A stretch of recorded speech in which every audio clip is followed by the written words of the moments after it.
ఇప్పుడు మనం half adder ఎలా డిజైన్ చేయాలో నేర్చుకుందాం. హాఫ్ యాడర్ అంటే ఏంటంటే it is used for adding 2 bits. If 2 bits are added, then and after adding we get sum and carry వస్తాయి అన్నమాట. So the block diagram of the half adder is so like this. This is the half adder block diagram. ఇన్పుట్లు AB ఇద్దాము, some అంటే yes, carry అంటే C. Okay, ఇలా 2 వస్తాయి. So truth table ఏంటనంటే, truth table AB అనే ఇన్పుట్లు ఇస్తే సమ్ము క్యారీ వస్తాయని చెప్పాను కదా. ఇప్పుడు 0 0 కాంబినేషన్లో ఇన్పుట్లు ఇవ్వచ్చు. 0 + 0 సమ్ 0 క్యారీ 0. 0 1 యాడ్ చేసామనుకో 0 + 1 సమ్ 1 క్యారీ 0. అలాగే ఇప్పుడు రివర్స్ చేసి 1 0 పెట్టామనుకో సమ్ 1 క్యారీ 0. అదే 2 1లు యాడ్ చేసామనుకో సమ్ 0 వస్తుంది, క్యారీ 1 వస్తుంది. సో 1 + 1 అంటే 2 అంటే మనం 1 0 అని రాస్తాం కదా. సో క్యారీ 1 సమ్ 0 అనమాట. ఓకే, సో ఇలా రాసిన తర్వాత మనం మిన్ టర్మ్స్ని ఐడెంటిఫై చేద్దాం. మిన్ టర్మ్స్ ఏంటి?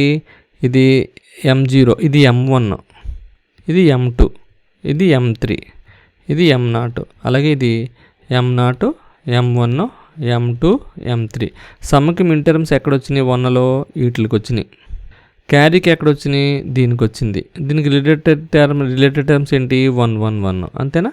సో ఇప్పుడు సమ్కి ఈక్వేషన్ రాయాలంటే ఎక్కడ 1లో వచ్చినాయి చూసుకోండి. దీనికి కరస్పాండింగ్ వేరియబుల్స్ ఏమున్నాయి? 0 1 ఉంది.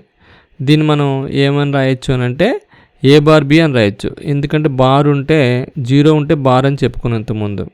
సపోజు 0 0 ఉన్నాయనుకోండి, ఏబీలకి 0 0 ఉన్నాయనుకోండి, దాని అర్థం ఏ బార్ బి బార్ అనమాట. 0 1 ఉందనుకోండి ఏ బార్ బి అనమాట. అదే 1 0 ఉందనుకోండి ఏ బి బార్ అనమాట. 1 1 ఉందనుకోండి ఏ బి అనమాట.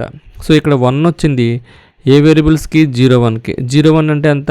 ఏ బార్ బి. సో ఒక అవుట్పుట్ ఏ బార్ బి వచ్చింది. ఇక్కడ 1 వచ్చింది సమ్కి, ఎప్పుడు 1 0కి. 1 0 అంటే ఎంత?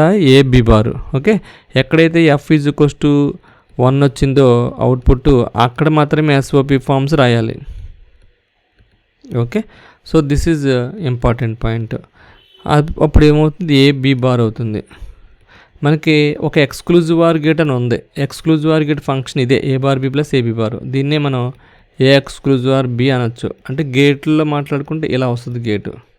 ఇది ఏ బి అయితే output A bar B plus AB bar అనమాట, లేదా ఏ ఎక్స్క్లూజివ్ ఆర్ బి అంటారు. ఓకే, ఇది డైరెక్ట్గా గేట్ ఫామ్ అయింది. అలాగే ఇక్కడ 1 వచ్చింది, M3కి 1 వచ్చింది. దీనికి రిలేటెడ్గా 1 1 అంటే అంత ఏబి. అంటే క్యారీ ఏమని రాయొచ్చు? ఏబి అని రాయొచ్చు. సో ఇప్పుడు ఎక్స్క్లూజివ్ లాజిక్ డయాగ్రామ్కి వేద్దాం. ఇప్పుడు లాజిక్ డయాగ్రామ్ ఏంటి? ఫస్ట్ ఏమో సమ్ము ఎక్స్క్లూజివ్ ఆర్ గేటు అంటే ఏ బి, అంటే ఏ ఎక్స్క్లూజివ్ ఆర్ బి అంటే సమ్ అనమాట. Some is equals to carry is equals to ఏంటి? ఏ ఇంటూ బి. సో ఏ నుంచి ఒక వైరు, బి నుంచి ఒక వైరు, ఇలా కనెక్షన్ తీసుకుని అండ్ గేట్ ఇచ్చామనుకోండి. అండ్ గేట్ అంటే ఏంటి? మల్టిప్లికేషన్. ఏబి ఇది క్యారీ. సో ఈ విధంగా హాఫ్ యాడర్ని డిజైన్ చేయొచ్చు. ఓకే, ఇది ఒక ప్రాసెస్. లేదంటే అండ్ ఆర్ నాట్ గేట్లతో ఏవై లాజిక్తో కూడా గీయచ్చు. ఇప్పుడు మనకి యాక్చువల్గా సమయం వచ్చింది A bar B plus AB bar వచ్చింది కదా. సో ఏకి ఒక ఇన్వర్టర్ కనెక్ట్ చేద్దాం. ఏకి ఏ బార్ ఇన్వర్టర్ అవుతుంది. బి ఒకటి ఇద్దాం. ఇప్పుడు ఏ బారును బిని అండ్ గేట్కి ఇద్దాం మల్టిప్లికేషను. అప్పుడు ఏమవుతుంది? ఏ బార్ బి అవుతుంది. ఓకే, అలాగే ఇంకొకటి ఏమవుతుంది? ఏ బి బార్ అవుతుంది. బికి ఇప్పుడు ఇన్వర్టర్ ఇద్దాం. ఇది బి బార్ అవుతుంది, ఇది ఏ అవుతుంది. అప్పుడు అండ్ గేట్కి ఇద్దాం.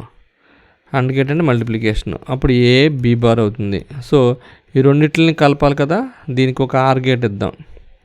ఆర్ గేట్ ఇస్తే ఏమవుతుంది? ఏ బార్ బిని ఏ బి బార్ యాడ్ అవుతాయి. అప్పుడు ఆర్ గేట్ అవుతుంది. చూడండి, ఇక్కడ 1 2 3 4 5 గేట్లు అప్లై చేసాం.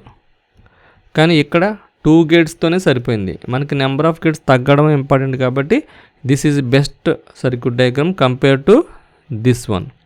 బట్ ఎగ్జామ్లో ఏవై లాజిక్ అని అడిగితే ఇలాగే రాయాలి. ఓకే, ఇది హాఫ్ యాడర్.